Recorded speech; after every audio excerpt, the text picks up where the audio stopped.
السلام علیکم ورحمۃ اللہ وبرکاتہ۔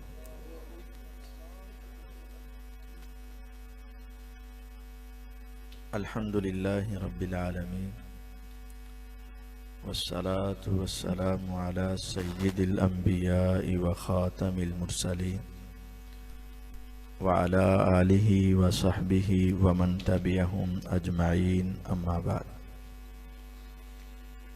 اللہم صلی علی محمد وعلی آل محمد کما صلیت علی ابراہیم وعلی آل ابراہیم انک حمید مجید۔ اللہم بارک علی محمد وعلی آل محمد کما بارکت علی ابراہیم وعلی آل ابراہیم انک حمید مجید۔ رب اشرح لی صدری ویسر لی امری واحلل عقدۃ من لسانی یفقہوا قولی واجعل لی وزیرا من اہلی۔ اعوذ باللہ من الشیطان الرجیم، بسم اللہ الرحمن الرحیم۔ قل یا عبادی الذین اسرفوا علی انفسہم لا تقنطوا من رحمت اللہ ان اللہ یغفر الذنوب جمیعا انہ هو الغفور الرحیم۔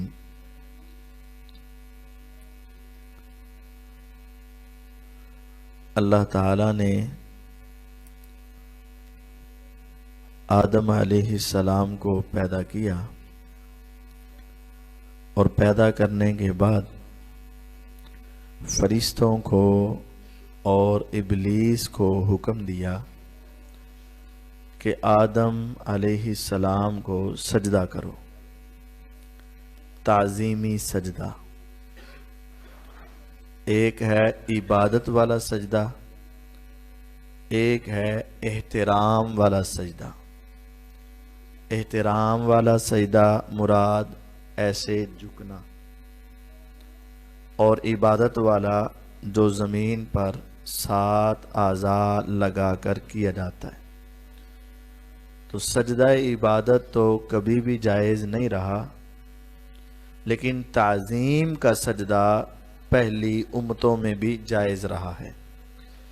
جیسا کہ یوسف علیہ السلام جب تخت پر بیٹھے تھے اور ان کے والدین جب آئے تھے اور بھائی آئے تھے، انہوں نے بھی ان کو جھک کر سجدہ کیا تھا، وہ سجدہ تعظیمی تھا۔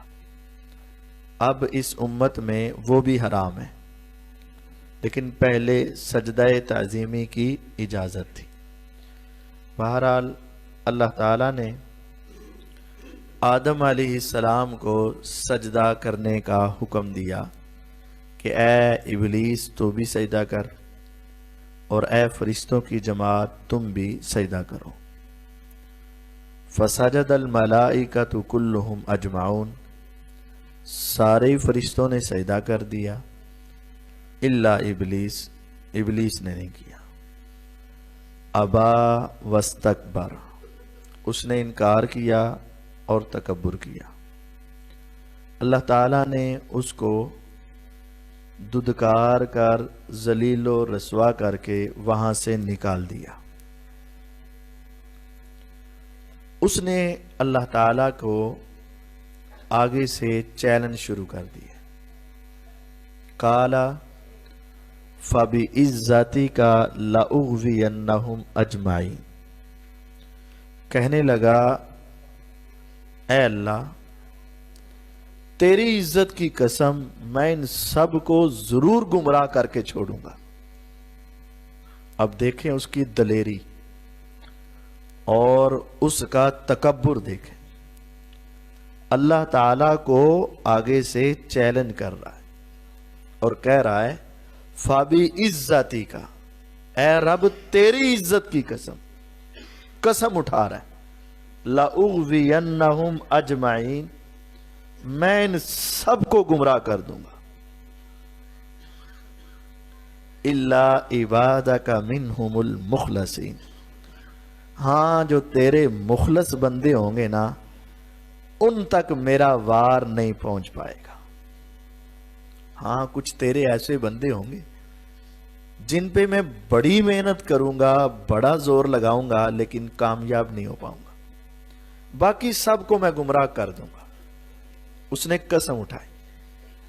پھر میرے اللہ تعالیٰ نے اس کے اس چیلنج اور اس کے اس دعوے کے اوپر جواب دینے کے لیے بھی اللہ تعالیٰ نے بھی کئی قسمیں اٹھائی کہ تو ایک قسم اٹھا کے کہہ رہا ہے کہ میں گمراہ کروں گا، وعزتی وجلالی وکبریائی وارتفاعی مکانی، پھر میں رب کو میری 4 قسمیں ہیں، میری عزت کی قسم، میرے جلال کی قسم، میری کبریائی کی قسم، میرے بلند مقام کی قسم، تو گمراہ کرتا رہ کرتا رہ کرتا رہ کرتا رہ، تو ساری زندگی بھی گمراہ کر لے، میرا بندہ جب ایک مرتبہ بھی میرے پاس آ کے معافی مانگ لے گا نا، میں اس کے سارے زندگی کے گناہ معاف فرما دوں گا۔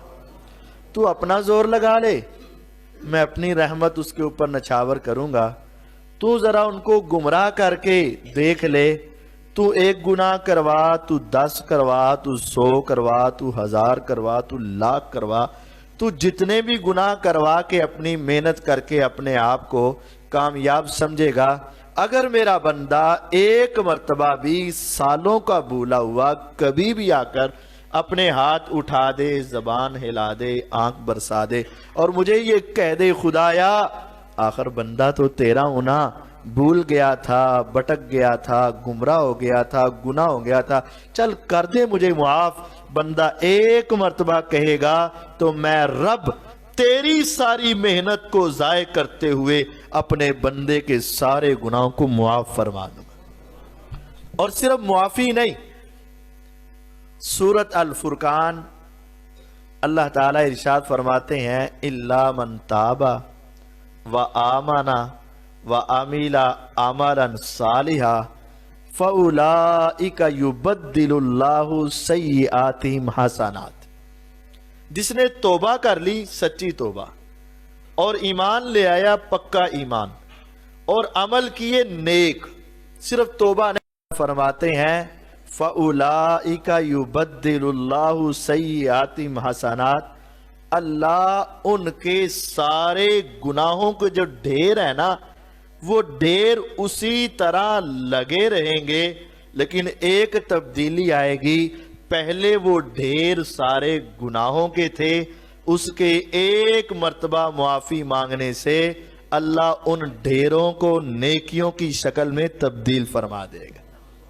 یعنی جو شخص گناہ کرتا رہا، بڑا خطا کار، بڑا سیاکار، بڑا ہی گناہگار تھا اور اس کے گناہوں کے ڈھیر لگے ہوئے تھے، اگر وہ معافی مانگ لے تو وہ اگلے ہی لمحے میں دنیا کا بہت بڑا نیک اور بہت بڑا نیکیوں کا مالک بن جاتا ہے۔ یہ اللہ تعالیٰ کی بندوں پر رحمت ہے۔ انسانوں کے آنے میں دیر ہے، اللہ تعالیٰ کے معاف کرنے میں دیر نہیں ہے۔ قرآن مجید کے ان الفاظ پہ ذرا غور کیجئے گا۔ آج ہمارے ہاں دنیا ہو، عام حالات کی یا سیاسی پارٹیاں ہوں، جب بھی کسی بندے میں کوئی غلطی نظر آ جاتی ہے تو پھر اس کا اصل نام چھوڑ کے اس غلطی کی طرف نسبت کر کے اس کو پکارنا اپنا حق سمجھتے ہیں۔ اگر کوئی آدمی شراب پیتا پکڑا گیا تو اس کو شرابی کہہ کر پکارتے ہیں، کوئی چوری کرتا پکڑا گیا تو چور کہہ کے پکارتے ہیں، کوئی زنا کرتا پکڑا گیا تو زانی کہہ کے پکارتے ہیں۔ یعنی جس گناہ کی اس کے اندر تصدیق ہو گئی اس گناہ سے پکارتے۔ اور اللہ تعالیٰ کی رحمت غور کیجئے گا، کل اے نبی علیہ السلام کہہ دو یا عبادی اے میرے بندو، یا عبادی اے میرے بندو۔ اللہ تعالیٰ اپنے بندے کہہ رہے ہیں، کن کو؟ بڑے تہجد گزاروں کو،